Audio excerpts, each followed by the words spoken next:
Hey guys, we're checking out State of JS 2024. Okay, let's take a second to consider something. That's not a good look, mate.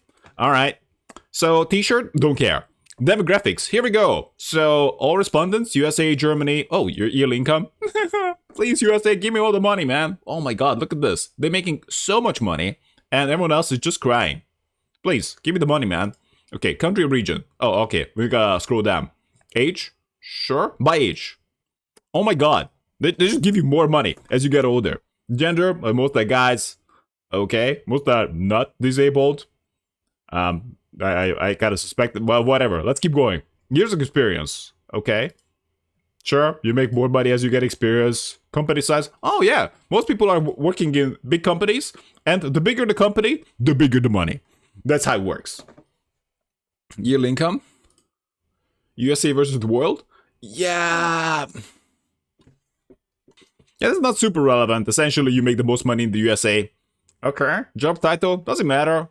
Okay, let's see what makes the most money. Director of Engineering, alright. But that's not that a lot of guys who voted for that. Sure. Lead Engineer, Senior Engineer, Software Architect, CTO. Fair enough. But the salary bump is not that impressive.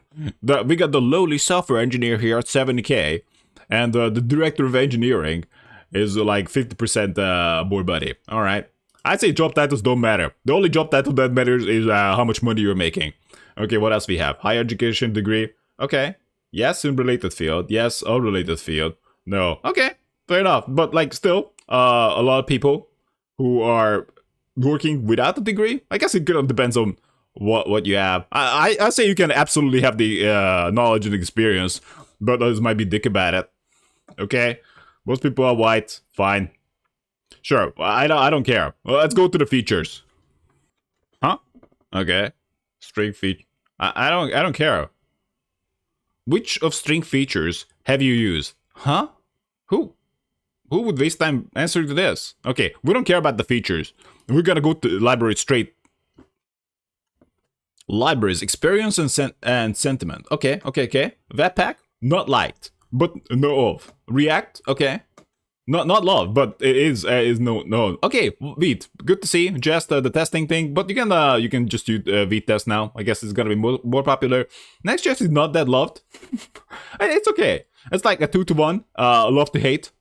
That's React is more loved than Next.js. I kind of wonder why people don't like Next.js. Next.js just seems like overly complicated for no fucking reason, right? So we got storybook, view, fair enough. I think yes, you almost certainly would have to use the most popular thing. That is just the game. Oh, look at that Angular. It's kind of hated. Okay, what else we have? Show me all. Cypress, rollup, PMPM, fine. Vitest, sure. So we got these loves option, but this could be a little misleading. Yeah, these are still damn popular, but the love ratio can be misleading because more people use it. The more people who don't want to use it end up using it. Okay, I don't know. I saw this last year too, but like I could see it. Like Webpack is really going back, but you possibly could see when they are separate. But like in this pack, I don't see anything. So it sucks. Front end frameworks. Okay, no, this is less hectic. Huh? Okay, so essentially React is going back and nothing is strangely taking its place. Even Svelte went back. So, okay, meta frameworks. Next.js is going back. Yeah, I see a market opportunity here for something that really come in. I mean, Svelte was going there. Svelte was going to the positive opinion realm, but like, they made some changes. Vue kind of did a dumb bullshit too. So, Angular's kind of turning back around, but it's a lost cause. Alright. I'm not sure. Would be the next thing. It's probably not some next front-end framework or something. I don't know. Meta framework. So Next.js going back, and that's pretty much it. Even Svelte is going back. So we'll see. Nothing really exciting here. Testing, fair enough. I guess VTest. Well, why is everything going back? I don't get it. But I guess VTest would still be the most popular one. But it's interesting that in 1 year, all the devs come to like everything less. So, yeah, VTest you're winning, because we hate Jest even more. Jest is fine, I guess. Huh? Okay. What is going on here? Okay, Tori. So Tori is leading, and that kind of makes sense. Build tools. Okay, so Vite. Okay, so yeah. Yeah, so PM and Vite is something to keep in mind. What else we got? Library tier list. It's like not much of a tier list, more like a popularity list. And I think that would be more like it, right? Okay, front-end frameworks. This is just by popularity, right? So Svelte. Yeah, but this could be misleading because you might think like, oh yeah, man, I'm just gonna use Svelte because it's the most popular according to the devs. Yeah, but like, yeah, React is gonna be used. So, well, how often? Well, how much it's used is probably more relevant if you're just looking for its utility. But it's good to see that there is a relief to the React and Next.js world in the form of Svelte. So Vite is damn popular and loved. Good to see. Mobile. I guess if you're a mobile, you're just unhappy. But that is the life. Build tools. Again, Vite is leading, and PM is very much loved. Retention usage. Yeah, I don't know. They have a lot of information here. So yeah. React is popular, Vite is popular, just as kind of like just would be kind of pointless compared to Vite test, right? But basically, React would be your choice usually, unless you want to be hipster, and its bigger cousin would be like Next.js. What else we got? I don't care.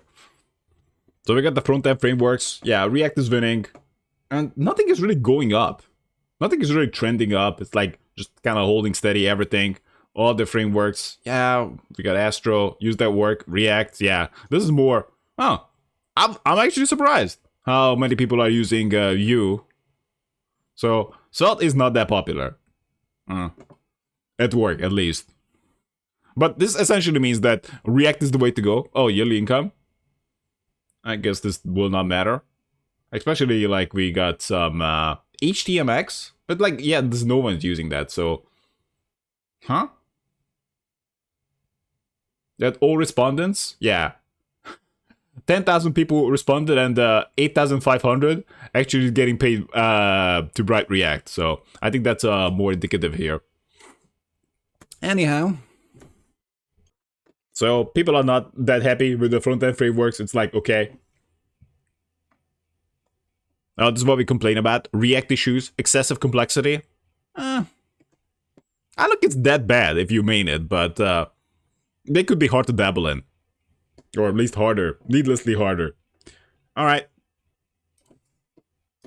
Okay, we see that Next.js is still leading the meta frameworks. So people might not value this metric that much, but it is pretty relevant. Because this does not just mean that how many people are using it, but how many stuff might be available to it. So all the available libraries, the likelihood that things are not gonna break because people are maintaining it. So often if you have a choice between using the most popular thing that's like, a bit meh, and choosing a far less popular thing that is like pretty loved otherwise, usually the more popular thing is gonna be the way to go. Other meta frameworks. Okay. It doesn't matter. Use that work Next.js. Okay. Now this is quite telling. Yearly income. So all respondents, 10,000. And the Next.js is taking half of it. Actually, it's, yeah. We're taking SwapKit too. Astro. So it's a bit more fair here. But you can still see that Next.js and React is the way to go. Unless you're kind of like working on your own. Alright. What we have here? Number of items. Huh? Meta frameworks happiness? That's hard to say. I think it's okay. I don't even think Next.js is that hairy. Although AI might give you some bad recommendations in Next.js. Although it most likely can help with that, but it's like, oh yeah, and this is a solution from another version, an older version. It's like, yeah, that doesn't work. It's like, let's see what people complain about. Next.js issues. Okay, I can have some. Excessive complexity. Breaking changes. SSR. Performance. Lack of documentation. Well, Next.js is fairly documented. It was the worst when it switched to app router. Testing tools. Yeah, well, fair enough. I guess the standout here would be we test. Yes, hell yeah, we're trending up. And also Playwright is trending up too. So these are the interesting ones. Others are like basically just stalling. Or like React and Next.js, for example. You can just use whatever testing you want. And I would say VTest is a great experience. In the build tools, we see a similar love for Vite. So it's going up. Kind of taking over Webpack. Well, it already took it over in my heart, but Webpack is still used a lot. Other build tools, Bun. Yes! I like that guy.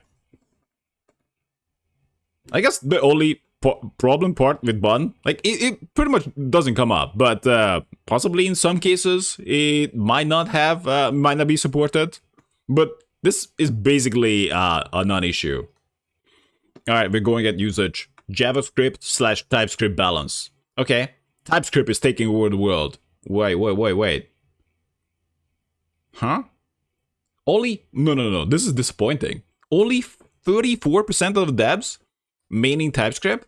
It's such a night and day difference. JavaScript is something that, I gotta say it in a way that is appropriate to YouTube.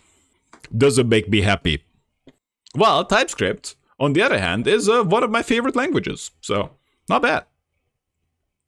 Compiled code balance. Huh? Okay. Oh, this is a very interesting metric here. So AI code generation, 0% AI. Really? No AI at all. How? What? Nothing? Not a single thing. Okay, interesting. 50% AI. I use AI more. I'm not sure where I would fall. So these guys apparently using AI like 30... No. Like 12% of the time? Okay. And this is the most popular? And 25% would be the second most popular? And no AI? Really? Really? That's very interesting. That's very interesting to me. It also depends on how we define AI written code. Because so many times I would do like just go a place and like write the function for me AI and it does it. Like I look at it like then it's done, right? I guess did AI write the code? I guess so. But if not that, then I guess I would have wrote it, and I knew exactly what to wrote. This is very interesting, because I definitely would fall more in the heavy usage camp here. So I think I would be in the camp of like 80% AI with like an overseer vibe. Then I tweak it when I need to. You definitely cannot go 100% AI. It's gotta go full derp. In fact, the game kind of changed. Because now, my general workflow would be like, I tell AI what to do, then I overview, well, exactly, then I overview that, and I make adjustments if necessary. Okay, the rest of the options were boring. We're jumping to the next section. Resources. Okay, course and learning material. Udemy? Huh? Okay. I went to Udemy before. It sucks. Everything sucks there. Front-end masters? Oh yeah, I know like web course there. I got like a glimpse at it. You don't know GS, O'Reilly, Code Academy, Westboss, Pluralsight, Egghead.io. I don't know. Really? YouTube, I guess, maybe. Yeah, this is not how I do things at all. Let's see if anyone really... Oh yeah, I know Fireship. I'm not sure if I would consider him my mentor. I guess MDN would be closer to it. I'm not sure I learned the ways from there, but it's definitely a part of it. Anything else?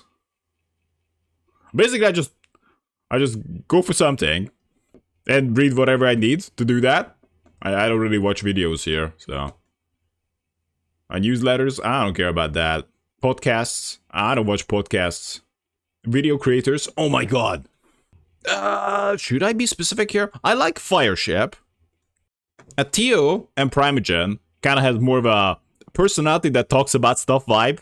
It's not super relevant. I watch some of their videos.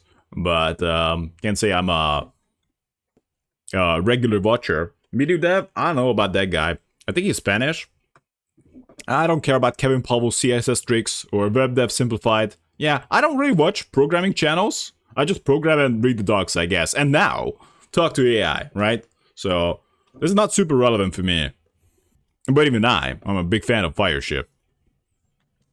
Huh? Personalities here? Why can I pick the Fireship guy? Oh, yeah. We got the Fireship guy over here. Right. I would pick him.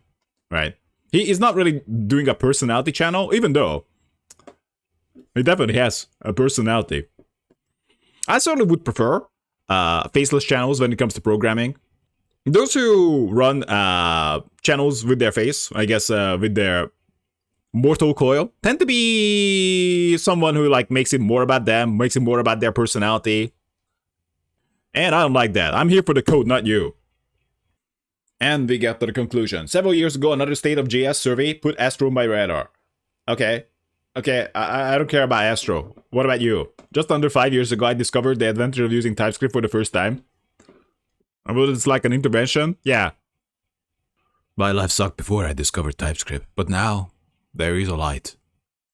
Okay, I say not much of a conclusion here. My conclusion would be that,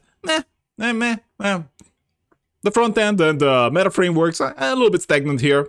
Testing got a little better, and Vite is basically our savior, trying to protect our sanity. Bon and PMPM, you should consider using. And that is pretty much it. No game changers, really. HTMX is the one that kind of promised to be a bit of a game changer, at least last year or year before. And it definitely has its place, but it's not something that's gonna change the way things are done. So, as conclusion, the state of JS is okay, a little bit.